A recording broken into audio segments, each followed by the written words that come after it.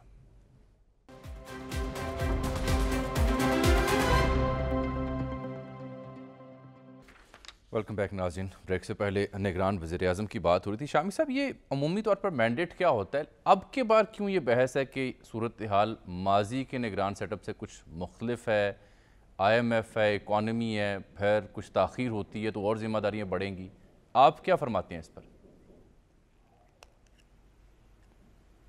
دیکھیے جو پاکستان معاشی طور پر بہت مشکل حالات سے گزرا ہے جی, اور اس کے لیے پالیسیوں میں تسلسل کی ضرورت ہے, ایک انتہائی سمجھدار قیادت کی ضرورت ہے جو معاشی معاملات کو سمجھتی ہو اور معاملات کو آگے بڑھا سکے. اس وجہ سے یہ بات کہی جا رہی ہے.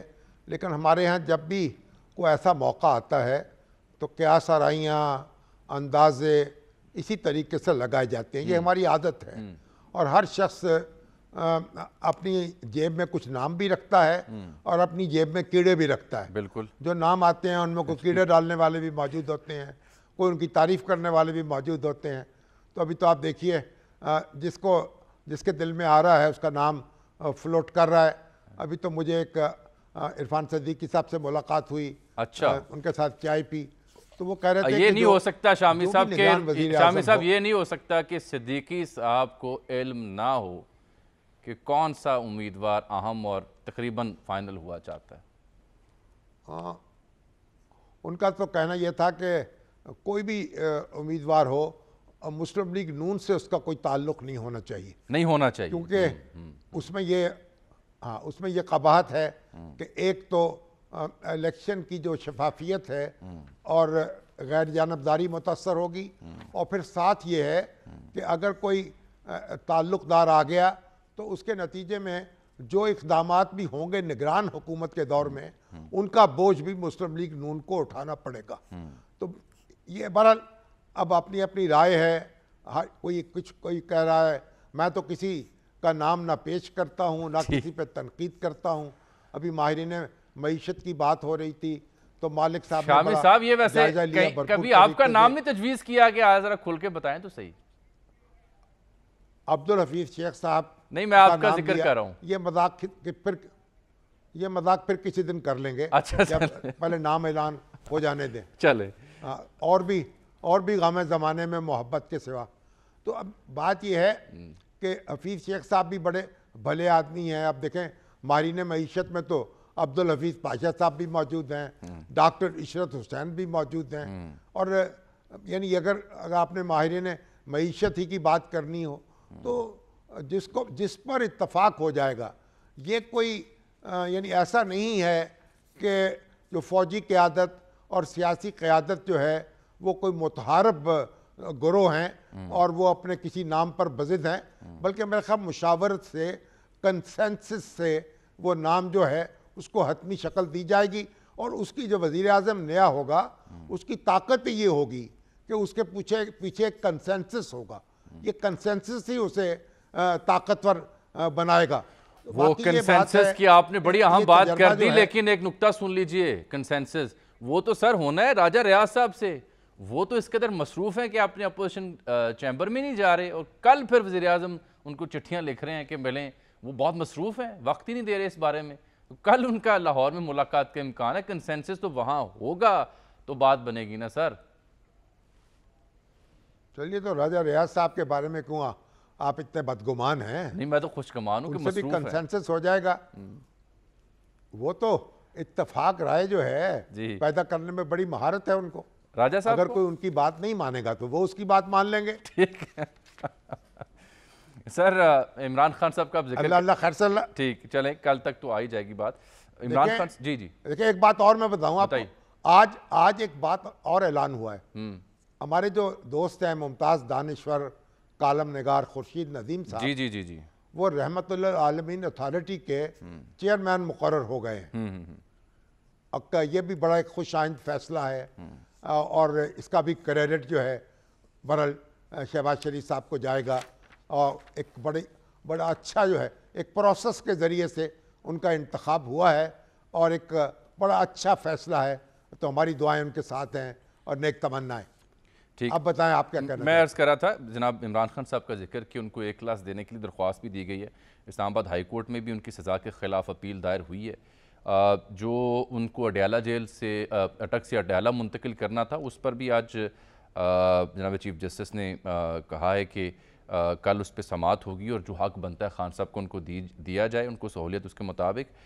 لیکن جو اہم بات یہ تھی کہ چاہے وہ عمران خان صاحب کی یہ جیل ہو, اس سے پہلے محترمہ مریم یا نواز شریف صاحب, شہباز شریف صاحب, شاہد صاحب, دیگر کے ساتھ جو جیل میں سلوک ہوا ہو یا جو سہولیات دی گئی ہوں, یہ تاثر کیوں ابھرا ہے کہ جی ہمارے سیاستدانوں نے نہ ماضی میں کچھ سیکھا اس سب سے, اور نہ اب سیکھ رہے ہیں, وہی سب کچھ رپیٹ ہو رہا ہے.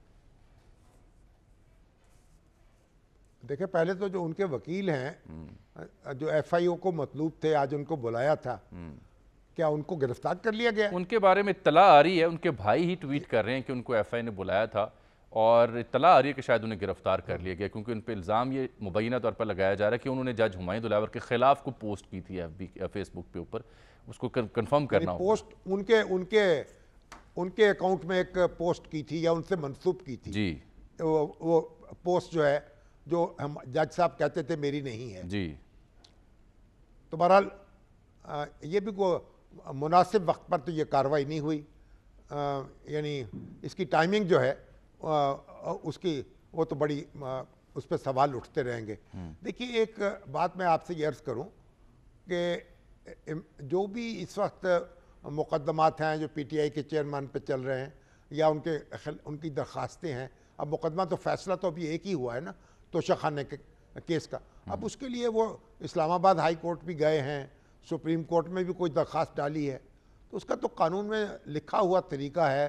ان کی جو اس کی اپیل انہوں نے کرنی ہے, اس کی اپیل کی سماعت ہونی چاہیے, ان کی ضمانت بھی ہو سکتی ہے, ان کو رہائی بھی مل سکتی ہے, مقدمہ پھر بعد میں چلتا رہے گا. یہ تو عدالت کو فیصلہ کرنا ہے. جہاں تک سلوک کا تعلق ہے, ہر قیدی سے قانون کے مطابق سلوک ہونا چاہیے, اور جو سابق وزیر اعظم ہیں اور ان کا تو ان کی شخصیت کے اور ان کے مرتبے کے مطابق ان سے سلوک ہونا چاہیے.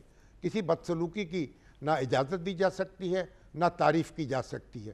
کہیں سے تو ہم کوئی نیا باب شروع کریں گے نا اپنی تاریخ میں. یہ جو آپ نے کہ ہم ان کے وکیل کا اگر سر ذکر انتقام کیا داری- تھا، میں آپ کو بتا دوں کہ وہ یہ ان کے بھائی ہیں انتظار حسین پنجوتھا، وہ کہتے ہیں کہ نعیم حیدر کو ابھی گرفتار نہیں کیا گیا، وہ ایف آئی اے انکوائری کا نوٹس موصول ہونے پر اپنا بیان ریکارڈ کروانے اور انکوائری میں شامل ہونے کے لیے ایف آئی اے آفس میں گئے ہوئے ہیں، ان کا بیان ریکارڈ کیا جا رہا ہے، مزید تفصیلات بعد میں دی جائیں گی۔ میں نے ان سے پوچھا تھا کہ جی ان پہ الزام کیا، تو بڑی وہ یہ اچھی بات کہتے ہیں ہے۔ کہ جی ان پہ الزام کی کیا ضرورت ہے، یہ ہمایوں دلاور صاحب کے اس فیس بک اکاؤنٹ کی انکوائری ہے جیسے وہ خود مانتے ہیں، ان سے نہیں پوچھا کہ آپ کی پوسٹیں کہاں گئی، لیکن ہم ثابت کریں گے کہ ان کی پوسٹیں تھیں۔ یہ وہ مجھے ان کے بھائی موقف دے رہے ہیں۔ بات ٹھیک ہے، تفتیش تو ہونی چاہیے، ان کو جواب بھی دینا چاہیے، لیکن گرفتاری کی خبر سوشل میڈیا پہ چلی تھی تو اس سے مجھے تشویش ہوئی تھی۔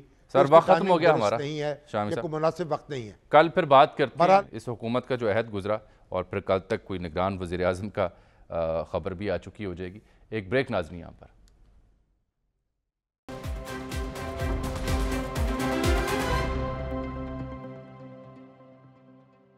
ناظرین، یہ کم سن بچی رضوانہ جو ایک سول جج کی اہلیہ کے مبینہ تشدد کا نشانہ بنی، لاہور میں زیر علاج ہے، اس کی ٹیک کیئر کی جا رہی ہے، چائلڈ پروٹیکشن بیورو ہو یا دیگر نمایاں شخصیات ہوں سوسائٹی کی، وہ جا کے اس کی دادرسی کر رہی ہیں، لیکن اس کیس میں جو سول جج کی اہلیہ تھی اسے آج جیل بھیج دیا گیا ہے، ریمانڈ پر بھیجنے کی بجائے۔